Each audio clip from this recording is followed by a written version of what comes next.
We begin the fourth unit of our class on evolution with a lesson on classification. That is, what plants are called and why. Here are some of the topics we'll be talking about in evolution.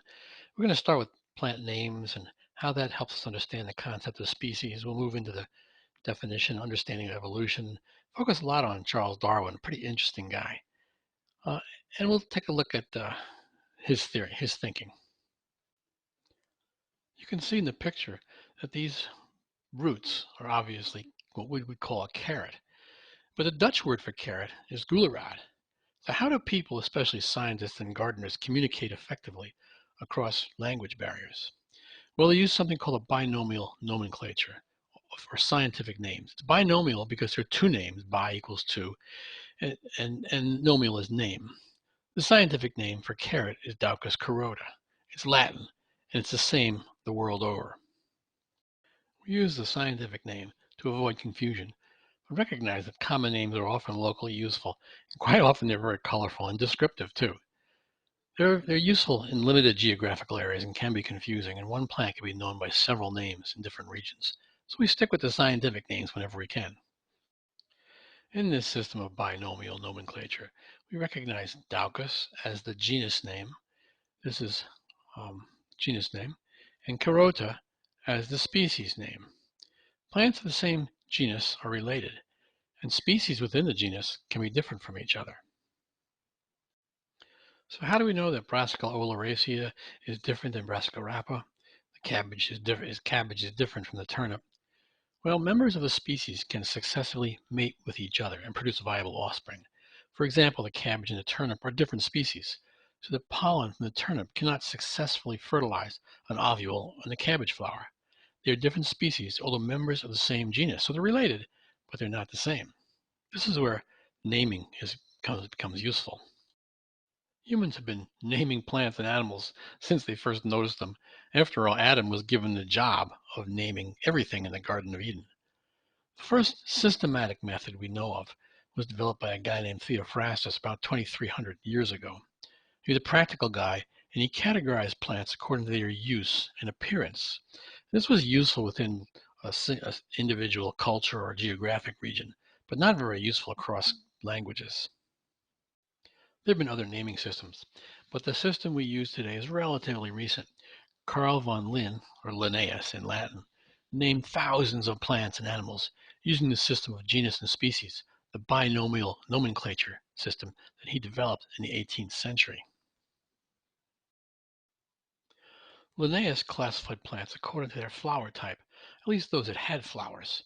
Plants with similar flowering parts but could not mate were probably members of the same genus. Plants with similar flowering parts but could mate were called members of the same species.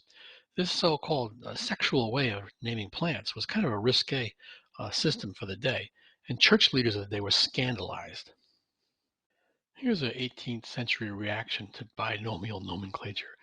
Remember that plant or flower has only one ovary, but it has many filaments and anthers surrounding each female. Well, this sounded like loathsome harlotry, as several males to one female would not be permitted by the Creator, according to Johann Siegesbeck. Well, this negative reaction of the church people didn't prevent Linnaeus from becoming a very productive scientist. He classified over 12,000 plants and animals in his binomial nomenclature system. So we now have this binomial nomenclature system for naming plants and animals. Notice that the dog and the wolf have the same name for their genus, so they're related, but they're not members of the same species. They generally are not able to mate successfully. There are actually some exceptions. Here's a few more scientific names for plants you might recognize.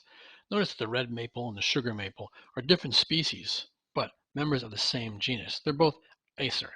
Acer rubrum for red maple, and Acer saccharum for sugar maple, Acer nigrum for black maple.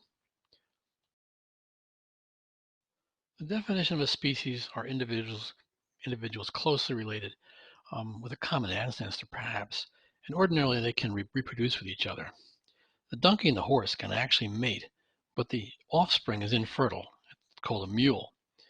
So the donkey and the horse are members of different species. Being members of a same species doesn't mean they all have to look like each other. These common vegetables can all mate with each other, so they're all members of the same species. But of course, when a broccoli plant fertilizes a cabbage plant, the seed you get may not produce a plant that looks very familiar. They are successful and they can produce offspring, but they may not produce anything useful. You may see this picture on the exam. I might ask you if all these plants are members of the same species, a single species, and they are. They're all Brassica oleracea. Linnaeus noticed that cabbage and cauliflowers kind of looked the same and could also interbreed, so he called them members of the same species, Brassica oleracea. He also noticed that collard greens and mustard greens were kind of similar but could not interbreed. They were members of the same genus, but not species. We know that cabbages and oak trees are very, very different in appearance and members of different species. Linnaeus, by noticing differences and similarities among plants, created the groundwork for Charles Darwin to propose a theory of evolution. More on that later. But for now, we just need to notice that some plants have relatives. The next obvious conclusion might be that these common garden vegetables had a common ancestor, which would mean that living beings can change over time. Plants can change, animals can change. This was pretty clear to farmers of the 18th century, but the clergy didn't much want to think about it. The teaching of the church in the 18th century was that the world was created exactly as it appeared at that time and nothing has changed. Darwin suggested otherwise.